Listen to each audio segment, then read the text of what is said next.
Hello, and welcome back to Elevate Your English. I hope you are feeling calm today. Maybe you are listening while walking, or drinking tea, or just taking a quiet break. Yes, welcome everyone. Wherever you are right now, we're really happy you joined us. Jessica, how has your morning been? Slow, but in a good way. I woke up early, but instead of rushing, I just sat near the window for a few minutes. No phone, just quiet. That sounds peaceful. My morning was less peaceful. I planned to wake up early and exercise, but I hit the snooze button 3 times. The famous snooze button struggle. I think many listeners can relate to that. Yes, and actually, that connects perfectly with today's topic, discipline. Exactly. Today we're talking about something many English learners, and honestly many humans, struggle with. Discipline. Not strict rules, not pressure, but gentle, consistent effort. Sometimes people think discipline means being very hard on yourself, like forcing yourself to study for hours. Yes, but real discipline feels softer than that. It's more like keeping a promise to yourself. Even small promises. That's a nice way to say it. A quiet promise. Maybe you, the listener, have felt this before. You want to improve your English. You feel motivated for a few days. Then life gets busy, and suddenly you stop. And then comes the guilt. Yes, that little voice saying, "Why can't I stay consistent?" Can I share something personal? Of course. A few years ago, I tried to learn a new language. I bought books, downloaded apps, made a perfect schedule. That sounds very organized. Too organized. After 1 week, I stopped. Not because I didn't care, but because my plan was too heavy. That's interesting. Sometimes discipline fails because we expect too much from ourselves. Exactly. I learned that discipline isn't about intensity. It's about rhythm. Rhythm. That's a beautiful word. Like music. Yes. Instead of pushing hard for a short time, we move gently for a long time. You may notice something while listening to us. We are not giving strict grammar lessons. Yes, we are simply talking, sharing ideas. This is how language lives in real life. When you listen to natural conversations, your brain learns patterns slowly and naturally.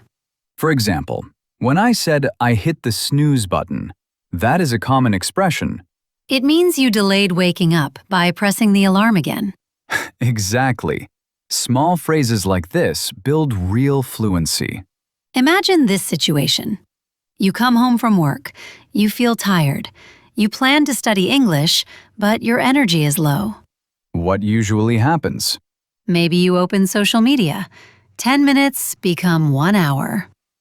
Yes, time disappears quietly. Discipline here does not mean forcing yourself to study for 2 hours. Maybe it means listening to English for 5 minutes while resting. Small actions reduce resistance. Resistance means the feeling that something is difficult to start. Good word, resistance. Sometimes discipline is emotional, not logical. We avoid things because we feel pressure. Or fear. Maybe fear of making mistakes while speaking English. Yes, but mistakes are not failure. They are evidence of learning. That's true. When children learn language, they make thousands of mistakes. But nobody tells them they are bad learners. So maybe discipline is just giving yourself permission to try again tomorrow. I once heard a metaphor about planting seeds. Tell me. Learning is like planting a seed. You water it daily. You don't dig it up every day to check if it is growing. That's beautiful. Many learners check their progress too often and feel discouraged. Yes, growth is quiet. Listener, can we ask you something? When was the last time you practiced English without pressure? And another question. Do you learn better when you feel relaxed or when you feel stressed? Maybe think about that for a moment. Let's imagine a small daily dialogue. Okay. You meet a friend at a coffee shop. They ask, "How's your week going?" Instead of a short answer like, fine, you could say, it's been busy, but I'm trying to stay consistent with my habits. Notice the phrase, stay consistent. It means continuing regularly. And you can practice these phrases just by thinking about your day in English. I think discipline becomes easier when learning feels meaningful.